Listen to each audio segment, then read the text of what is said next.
Welcome to Voices of Adoptions, where we share the unique perspective, actionable advice, and meaningful stories of birth parents, adoptees, adopted families, and other members of the adoption community.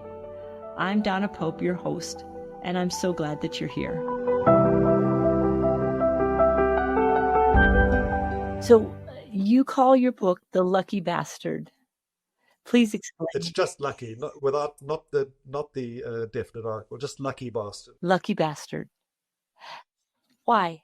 Well, two reasons, I suppose. The one was that the word bastard, as I told you, how I'd encountered that word as a kid and had been told that a bastard is an illegitimate child and that bastards were believed to be inherently evil.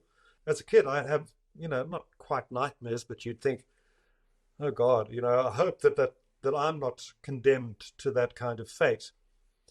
And of course it's become a swear word, a curse. It's the word that described an illegitimate child, and I actually wanted to own it. It's like a lot of people in the gay community, they took the word queer, and which was used as a derogatory insult towards gay people. And a lot of gay people have taken the word queer, they've owned it and call themselves queer. So I thought that there was in a way that I wanted to own that word. And I was looking at various permutations about, how I could use the word in the title. And my wife is very creative. Well, the wife who I met after I met my biological family and had all of that kind of healing, once I'd gone through all those abandonment issues, which I repeated in romantic relationships that I'd had, we were discussing the title and she said lucky bastard, and I thought, well, it's true, because I am a lucky bastard. I am lucky. I'm lucky because I found my biological family. I found some very, very, I've got a wonderful sister and a wonderful niece. I'm old enough to be her grandfather, but she's now this year her first year at university, just turned 19, and I'm 76, and I could be her grandfather, but I'm her uncle. And I found out the extraordinary, that you always concerned about bumping into somebody who could be related to you, falling in love with a sister or a cousin. So I went to university about 600 miles away from the home where I grew up, and I discovered afterwards that a first cousin of mine was a student who I knew. I wasn't close to him, but I knew him. He was a guy who wrote poetry in the literary magazine, and his mother, as a mature student after her kids had grown up, went back to university and actually was in my English lectures. I did English and drama at university. His mother, Maureen, sat in the same lecture room as me for 3 years, and by the time you got to third year, it was a smaller group it was a tiny provincial university of only about 60 students. She was my aunt, my biological aunt, and she was sitting in the same room with me, and I didn't know. And then my mother also told me, she said, if you went to a particular school, when I mentioned in my first letter with some information, I said I'd grown up in the province called Natal, and I'd been to a private school, etc., etc. And she said, well, in the first letter she wrote to me, she said, if you went to this particular school and you knew this particular guy, who was a teacher of yours, he was married to my second cousin. And as it happened, that guy was was one of my teachers. And he was married to a cousin of mine. And his son is my second cousin. And I've been in contact with him, and went to the same school, but he was about 6 years older than me. And I've just been on a road trip down to Cape Town, and I met him for the first time. So I met my cousin. I met the cousin who was the poet. His daughter I met in Cape Town now. And on my father's side of the family, I met another second cousin for the first time. So I've been meeting relatives, and they're all great. It's wonderful, It's a gift that keeps on giving. No, that's really interesting. You could argue, and I would like to hear your thoughts about that you're unlucky if you hadn't met the biological family. Or you could say you're unlucky if you hadn't had the opportunities you did in education and many of the things because you were adopted.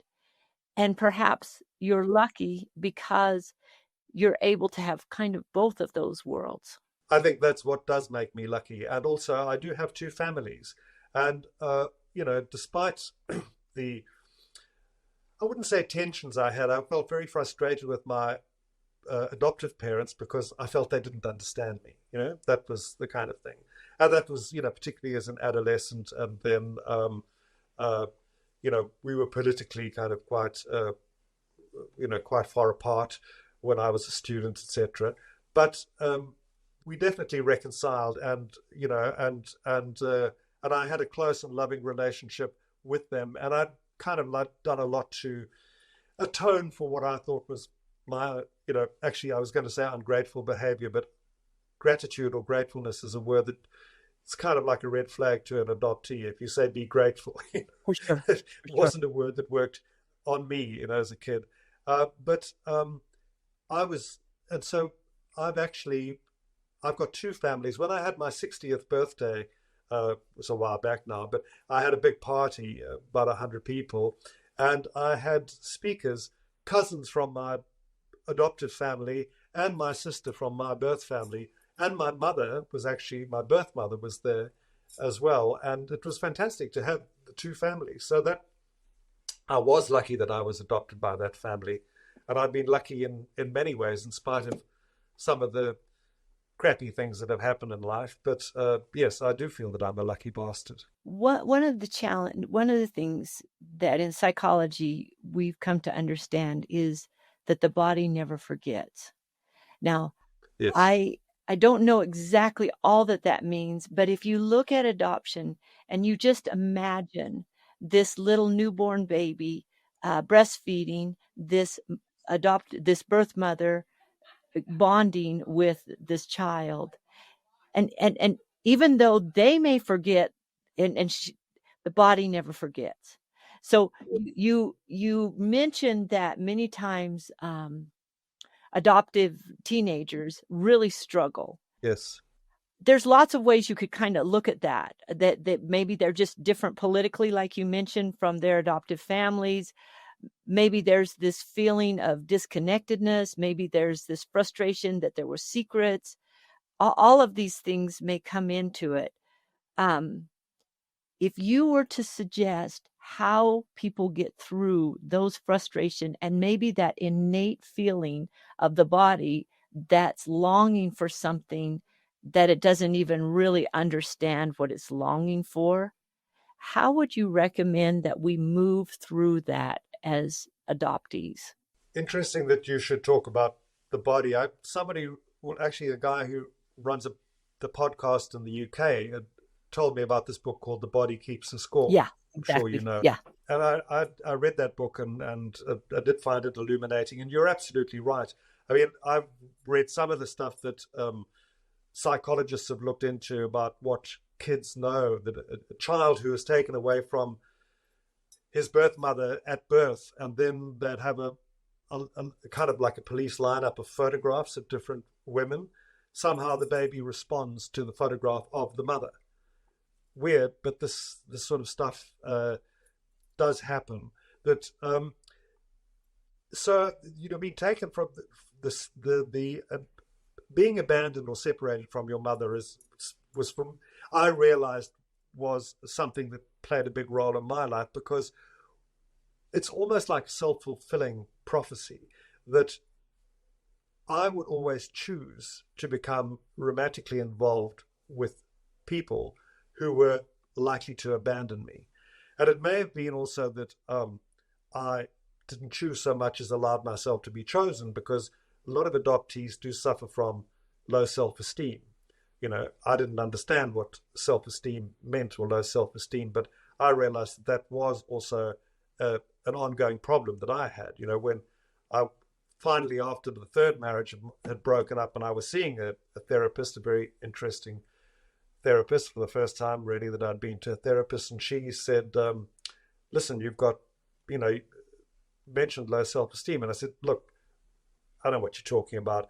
I don't like to brag, but, I've won plenty of awards for the work I've done. And she said, that's not what I'm talking about. So I said, well, what are you talking about? She said, if you didn't have low self-esteem, why did you let your ex-wife treat you the way she did? And I just stared at her. I thought, wow. That was one of those days when the scales fall from your eyes and you suddenly realize that you've been in this pattern. I mean, there were, over a long period of time, I'd been involved with different people, but there was a kind of pattern, and they'd seemed different from each other. But they, in a way, I was kind of getting involved with the same person. And as this therapist said, you're actually always choosing your birth mother who abandoned you. So I do think abandonment and that kind of fear of abandonment played a huge role in my life, certainly determined the kind of relationships. And I've discovered, because, I wrote this book, and of course, I knew what was coming in the book. But of course, when you're writing is a process of discovery as well. And you suddenly, when you commit things to paper and look at them, you get insights that you might not have had when the ideas are just swirling around in your head. And I realized, because when I was 13, I was sent to a boarding school. It was a tradition in this country, middle classes going to these boarding schools, which are based on the British kind of boarding school, with school uniforms and cold showers at 6 o'clock in the morning. And in those days, whipping, where boys were beaten with canes and all of that sort of stuff. And so I was taken and dropped off in this place in the middle of the remote countryside. It's the school that my father had been to. He'd been miserable there. But, it was tradition, family tradition. So I was sent there. And I realized I got into a lot of trouble at the school, but and I self-sabotaged. But I realized later that being dumped there by my adopted parents was a second abandonment. That's how I experienced it. I'd been thrown away again, sort of thing. And so my response to that was to lash out, to fight the system, to be rebellious, and worst of all, to self-sabotage, because I was, a clever enough kid, but I started thinking it was smart to be stupid, to fail exams and all of that sort of stuff. So I got myself into quite a few problems in that way. And, the thing is that nobody seemed to understand at the time that my issues had to do with adoption. I'm not sure how much I understood that was the case, but, in those days, my folks didn't even think to send me to an optician to have an eye test. So the last thing they would have done is send me to a shrink. But it would have done me a lot of good to have had a therapist who could have. I don't even really know if therapists in those days understood adoption to be a problem. In America, there were, in the 60s, I remember there's a psychologist called H.D. or H something Sands, S-A-N-T-S, who coined the phrase genealogical bewilderment. You might be familiar with that. That's what adoptees suffer from, the genealogical bewilderment, because they don't know where they come from. So there were therapists who understood this kind of thing. And I do think that counseling could help adoptees, that, that adoptees should be encouraged to talk about that. And I think adoptive parents should, also understand that that's a potential, that it's not something. It's not necessarily that. I think adoptive parents should, also understand that that's a potential, that it's not something. It's not necessarily their fault or what they've done, but this comes with the territory, and it, if you address it, but nobody said, except what you'd have, and this is like when I was acting out, and I was 15 years old, I was smoking in front of my parents and that sort of stuff, and I'd be at my grandparents' house or something and, misbehaving. And you could almost hear people saying, that's the terrible thing when you adopt, you just never know what you're going to get. It's like a lucky packet, And poor Paddy and John, my parents, look at the nicest people and look at this troublesome child they've got. And that's how you feel people are talking about you, which is kind of like which can make you even more angry and rebellious. So yeah, I think it's, and I think that the other thing, Donna, that I wanted to say is that adolescence is very much a time when we all are trying to find and define our identity. You know, we've grown out of being kids. We don't now. We kind of like almost grown up, and we try to find ways to be grown up, and we wanting to look for our identity. We practicing our signatures. We're doing all kinds of stuff. You know, in my days it was smoking, which is now politically incorrect, but that was those days. You know, you were like all the guys in the movies. But it's about identity. It's about knowing who you are. And if you do know you're adopted, I think, the identity crisis that all adolescents can have is exacerbated for adoptees. So we're kind of, let me ask this question. You know, you could argue, you could say, stupid old birth mom for abandoning you. You could say, stupid old birth father for not taking responsibility. You could say, stupid old adoptive families for feeling like they could save this kid. And all these things could be seen in a very negative light, because they all result in some challenges. How would you approach that? Look, I think that at some point I kind of understood that what had happened, certainly when I got a little bit older, that it was not anybody's fault. It wasn't that certainly when I got to, I told, this is the first thing I told my birth mother, I've never blamed you. And I didn't blame her. I didn't know what the story was. So what was there to blame? How could I blame her or what had happened to my father? As I say, they could have been married and killed in an accident. And I was, so it was, and with my adoptive parents, once I'd got over kind of a lot of the issues I had, I mean, I do appreciate that they really did everything they could for me. And I have come to realize that adoptive parents tend to go the extra mile even more than biological parents. I think it is a kind of a matter of record that adoptive parents will, go that extra mile, because I don't know whether they try to overcompensate to some degree. They're trying to compensate, maybe give you a little more. Yeah.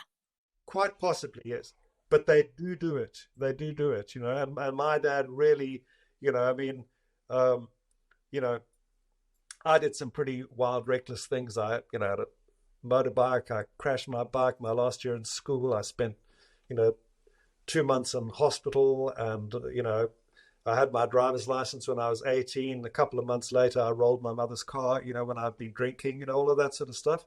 Not great, and some people could have really given me a rough time for it, and they were very forgiving, and I came right in the end. You know, um, I have the thing is also, and that'll it's a question that some people ask me, do a presentation of my memoir, um, that you've used everybody's real names, you haven't concealed identities and that sort of stuff.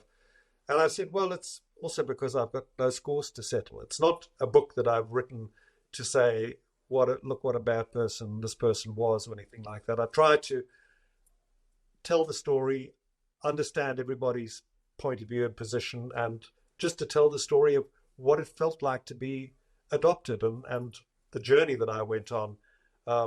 So that you certainly get to a point where you reach closure and have forgiveness. I mean, my biological father, who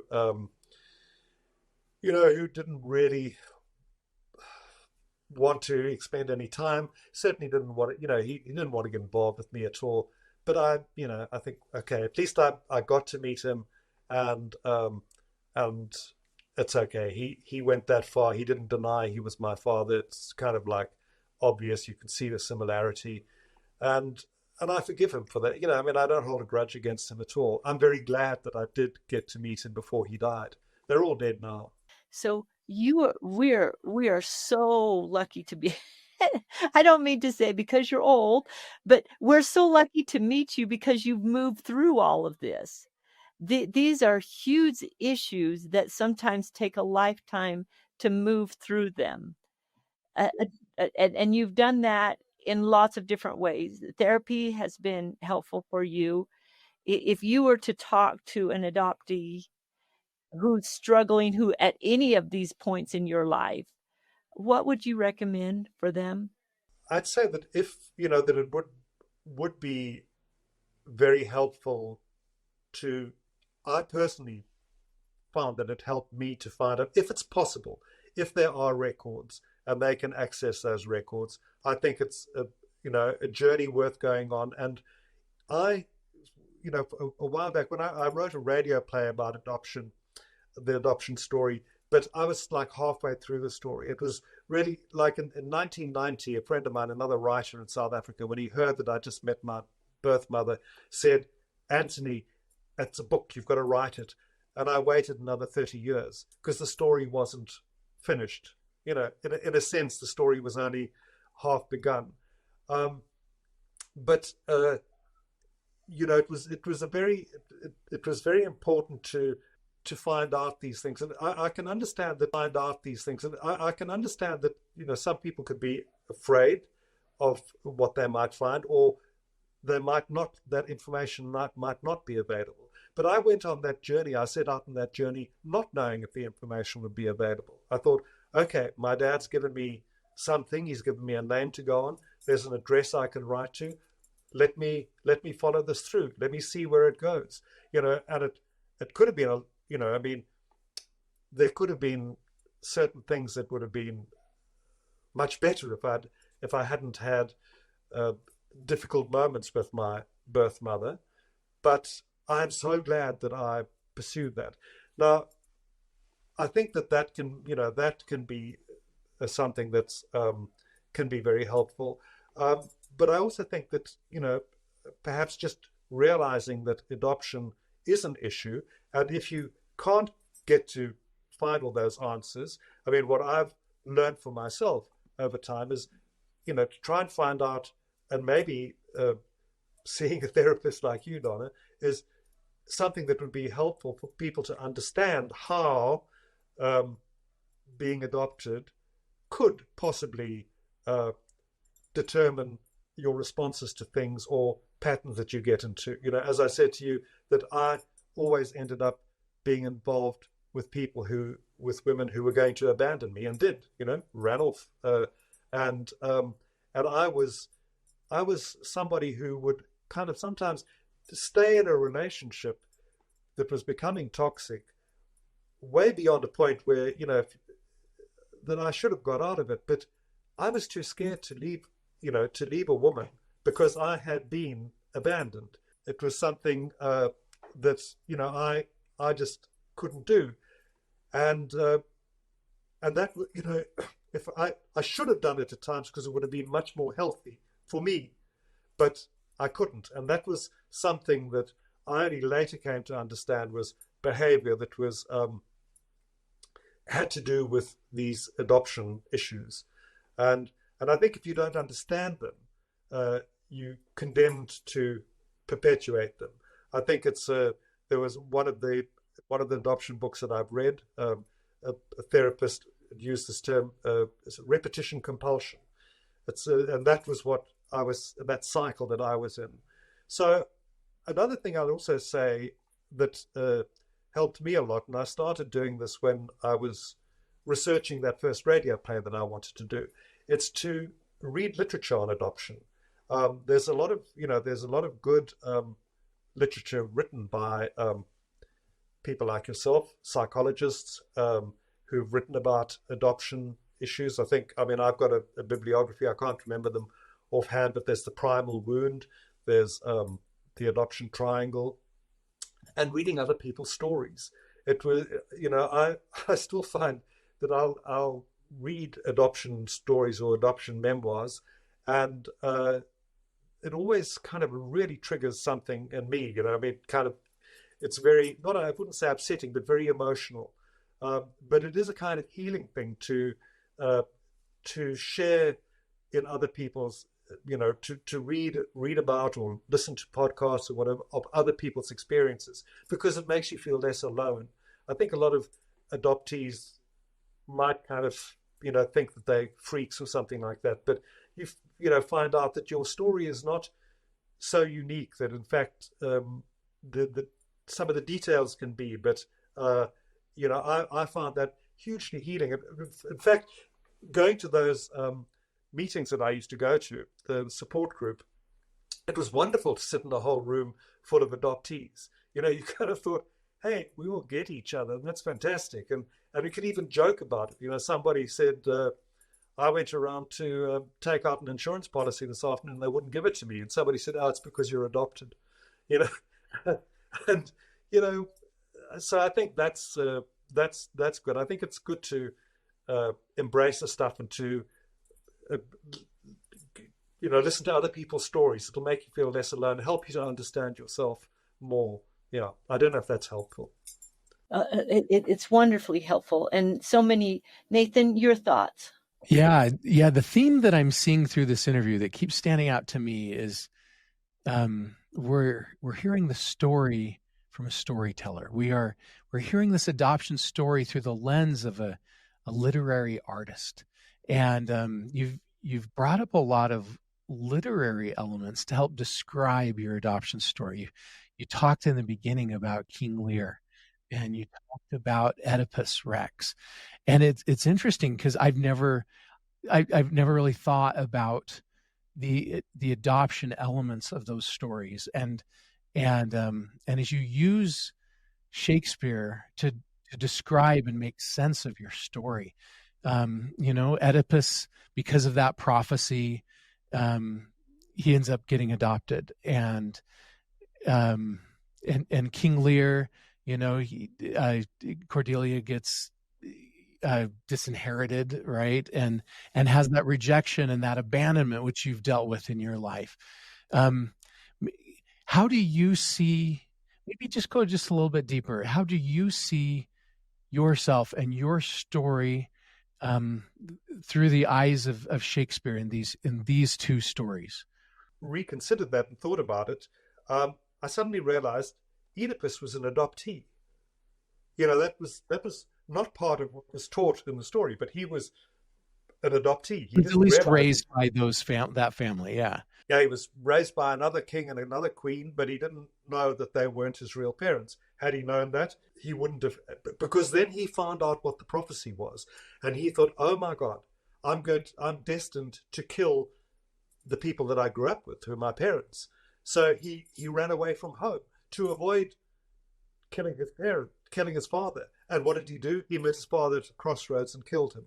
And then he went to Thebes and he solved the riddle that the Sphinx had posed. And as a reward, he married his mother and had children with her too, which is a bit shocking. But it's interesting how you find, there is a kind of literary strand in adoption stories, because the most famous adoptee in a way is Moses in the Bible. And if you think of Moses was born at a time when Pharaoh was going around killing the firstborn kids, and so his mother put him in a basket and floated him out in the river to save his life, and then he was discovered by the Pharaoh's daughter, who then adopted him as her child because she couldn't have a child, and then I think in the story is that they found his birth mother to come in and be a wet nurse to the child, the baby Moses. And Moses grew up thinking he was an Egyptian until much later he discovered that he was actually a Hebrew.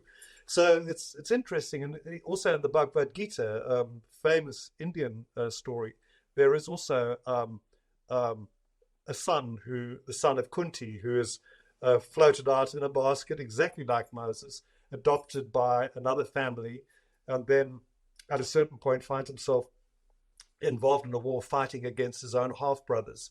So stories of adoption and adoptees crop up a lot in literature. If you think of English literature, famous stories of Tom Jones was a foundling, and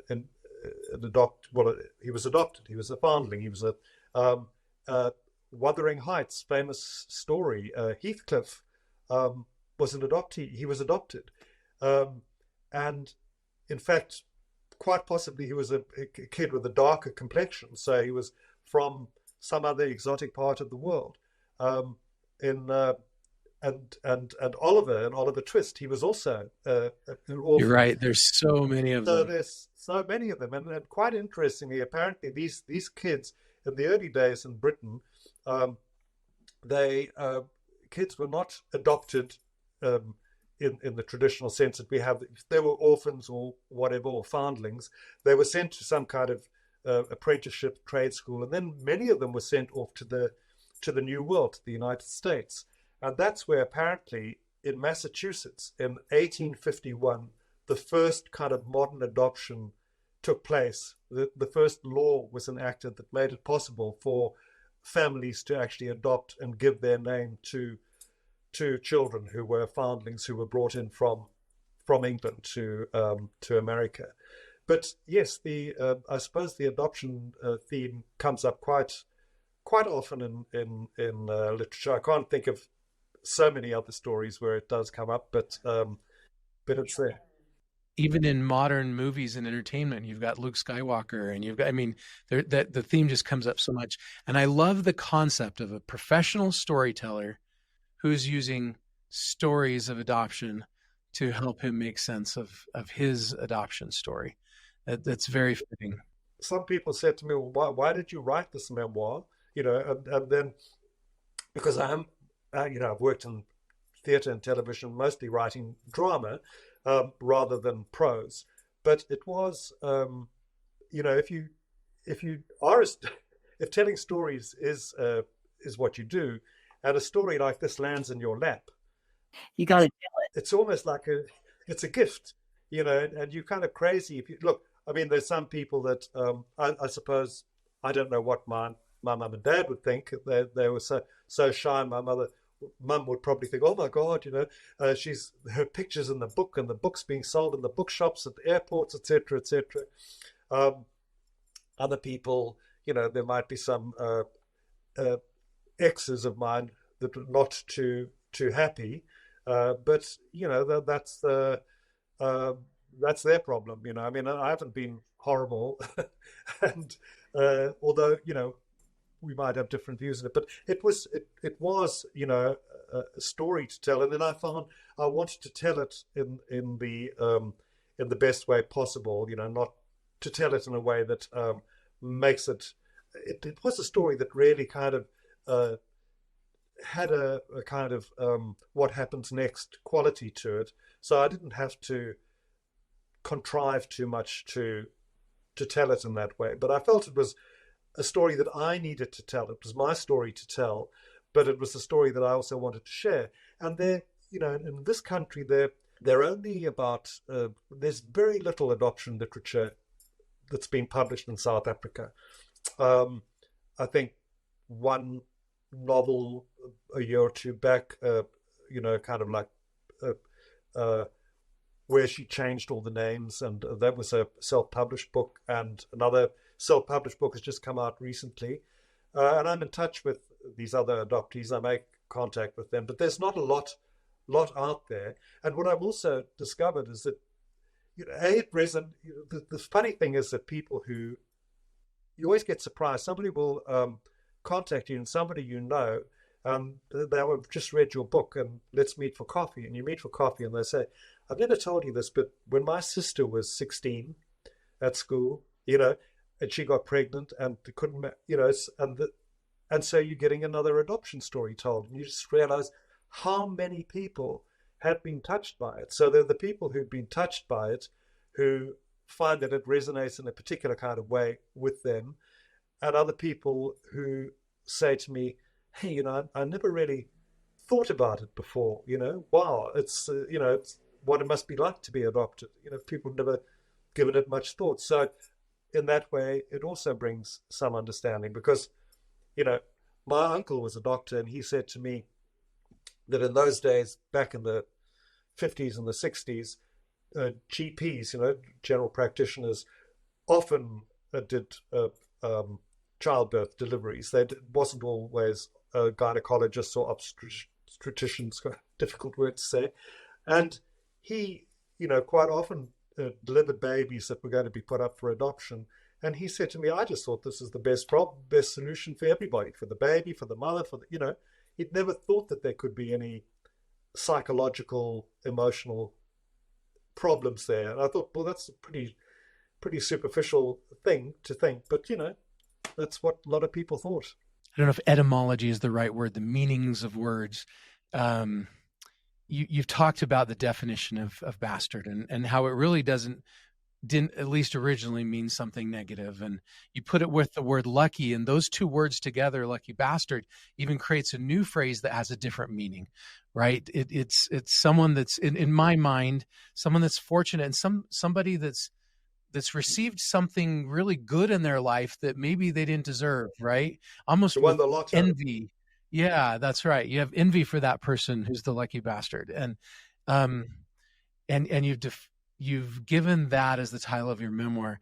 I know you've been through challenges, and I know you've had attachment and abandonment issues, and there have been some negative consequences of it. But in what ways do you feel that you are a lucky bastard, that you, from this adoption, what are the benefits that you received that made you so fortunate? Well, when I look back over my life, I wouldn't change it.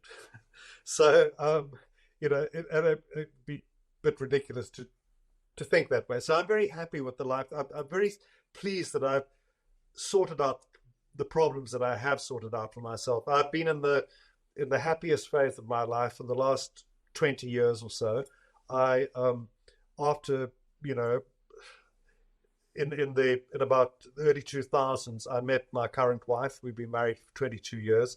She's an actress and a singer, and she's a wonderful person. And she is just the perfect person for me. And that happened because I was ready, because I wasn't walking wounded, and I was ready to have the kind of relationship that would be good and healthy for me. So that is why I'm a really lucky bastard. I mean, it's a light-hearted term. Oh, you're a lucky bastard, As you say, somebody's just won a lot of money on the horse races or the lottery or something like that. But I do feel that I'm a lucky bastard, and I feel we all go through so many setbacks and things in life. I came back from a book launch. I'll just share the story with you. I came back from a book launch. And it was in September last year, and I was looking very pale. And somebody said, "You better go and see your doctor. You look a bit anemic." And I had a blood test taken, and my hemoglobin count was incredibly low. And I was put into hospital, and had all kinds of tests, and I was diagnosed with something called B-cell lymphoma, which is a form of bone marrow cancer. And no, it's okay. The hematologist came in and said to me, "It's curable." Oh, I'm so sorry. It's curable. It's not, we can see what we can do. It's curable. And I hung on to that. And I went through 6 months of immunotherapy and treatment, had no pain or anything. And I came out, I'm absolutely healthy. I have checkups and that sort of stuff, but I'm a lucky bastard because it's, it could have been a lot worse. So, that wasn't a bad thing. I came through it, and I'm smiling, and I'm okay. So I don't mean to be saying it in a facetious way, but I am a lucky bastard. So I do feel that about my whole life. And I do feel lucky that I got to know my birth mother, got to meet my birth father, have met siblings, have met lots of cousins, have 2 families that I'm very close to. And they mean a lot. And it's funny. I'm the kind of guy who organizes and gets cousins together who wouldn't have done it if it wasn't for me. And there it was. It's the bastard organizing it, who isn't even an Akerman really, but he's the one who wants to bring everyone together, So I'm a very happy person at this time of my life. Thank you for sharing. This has been wonderful. Thank you so much for sharing your whole story with us. It's been a joy. Do you have anything? We've talked about your book a number of times. Where could people get it? Well, the book is available both as a Kindle and as a print-on-demand book from Amazon. So it's available in the USA. And, it's amazing what they do with technology now. You order a book and they'll print one copy for you, and it'll be delivered a few days later. So the book is there, and I'm busy launching the book and doing book launches here in South Africa. And as I was out of the running for 6 months because of my illness, but now I'm back in the saddle and enjoying that and promoting it and having conversations, wonderful conversations like the one that we've just had. And thank you very much for having me as your guest. It really was wonderful, and I'm looking so forward to seeing the final edited podcast, so I can see your wonderful faces as well. We would like you to see that too. Nathan, any final words from you? No, I'm just grateful to have met you, and thank you for sharing your story with us today. Thanks so much, Nathan and Donna. And you guys will keep in touch with me. Let me know how it's all going. Definitely. Thank you for listening to Voices of Adoption. I'm Donna Pope. Every voice in the adoption triad deserves to be heard and understood. Visit voicesofatoption.org to subscribe and access our additional resources. And join us next time as we continue to build bridges through conversation.